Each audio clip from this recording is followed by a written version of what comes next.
What's up YouTube, Jeff back again, and today, following up on the Pixel 6 Pro January 2022 update video I did yesterday. Yesterday I showed you guys how to sideload the update, which was a little late because the over-the-air update started rolling out to most people right after I posted the video, but I figured it might help some people anyway. So most of you probably have the update by now, and I've had it now for around 24 hours. I thought I'd go ahead and do a little quick review. Impressions on some things that people are probably interested in. So let's go ahead and get right into it. Also, by the way, if anyone's waiting for my unboxing impressions of the Razer Fossil Gen 6 watch, I talked about this over on Twitter. I'll have this up probably tomorrow. These Pixel 6 Pro updates, you know, they came out of nowhere and they're a little bit more high priority. So I'm kind of doing that first. Okay, so let's talk about the update. Let's talk about the thing that you probably want to know first right out of the gate, which is, did it improve the signal issues and the battery life and those kind of things. So you guys know I've been using the NetSignal Pro app, which is right here, to test my signal. Honestly, I put it on cellular yesterday, right when I got the update, so I could test it. Even though I was at work at the university where I have Wi-Fi, I put it on cellular and I haven't seen a huge improvement. Right now I'm at home, but I put it on, you guys can see 5G here, it's on Verizon. And it's not like a huge improvement. I was getting between 35 and 45% signal, which you can see right here, the signal meter in NetSignal Pro on Verizon before the update, and it's pretty much the same now as well. So I don't know that I've seen a huge improvement there. What I will say is that even though the signal percentage hasn't really improved, the heating hasn't been as bad. So it is still a little warm right now because I've had it on 5G to start this video. I actually used it all the way through this morning kind of, and then just charged it up right now. And then I put this on 5G. Sorry, there's some motorcycles outside the window if you guys heard that in the background. I've used it kind of throughout the day and I haven't really noticed any huge issues with the battery life and the heating so far. So battery life seems to be good. Of course, it's only one cycle, but the fact that it's not getting super hot, because when I took it out over the holidays on cellular connection for a long period of time, it would get really, really hot. Noticeable through my case as well. You guys know I'm using the Bellroy case, and even through the leather Bellroy case, I could kind of feel the heat, but I can't really feel the heat too much anymore. So hopefully that's an encouraging sign. I was on the December update, and the Fingerprint Sensor was already, you know, improved quite a bit from the November one. I don't really notice that it's like improved a lot because, again, I'm coming from the December update. I think the Fingerprint Sensor is a lot better than it was when it first launched.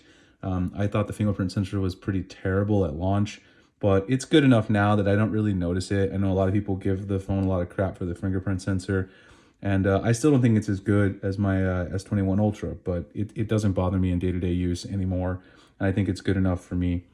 So that's battery life, the signal issues.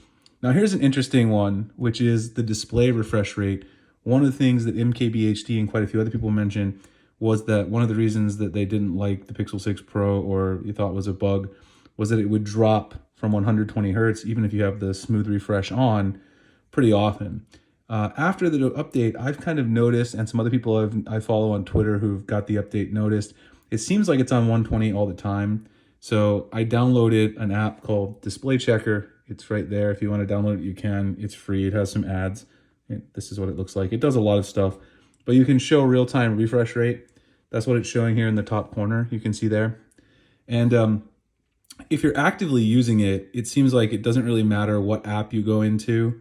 It stays on 120 hertz when you're scrolling around the home screen, when you're scrolling around like your Google feed, all that kind of stuff.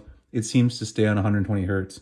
Now you will notice something interesting if you stop scrolling and you just let it sit like on regular, you know, it's idle and it's on the smooth, the adaptive refresh. It appears to switch rapidly between 120 and 60. I think this is a bug because even the built-in kind of system, you can also show the refresh rate built into the system. I think it's in developer options, has an issue where it can't show the proper refresh rate for 120 hertz displays.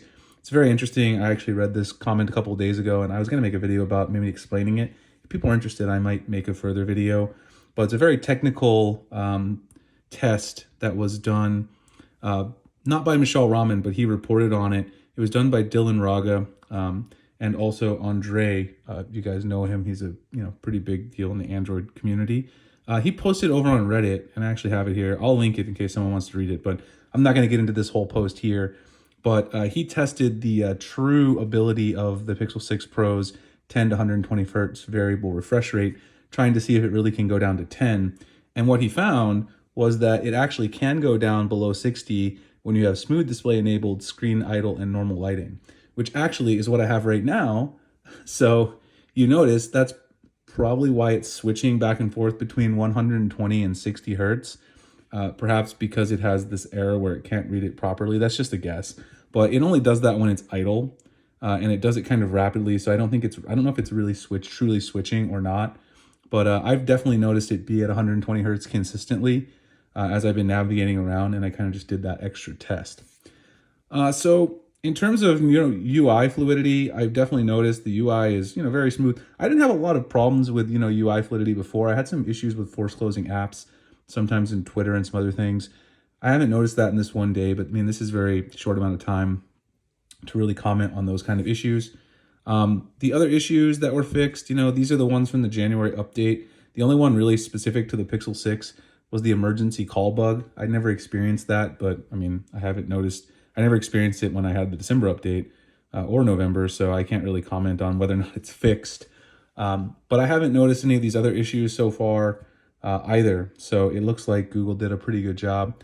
I think the biggest thing will be going forward to see how the battery life and the network connectivity and the heat goes, because it is still warm, but as long as it doesn't get super hot, I guess I'd be pretty happy with the update.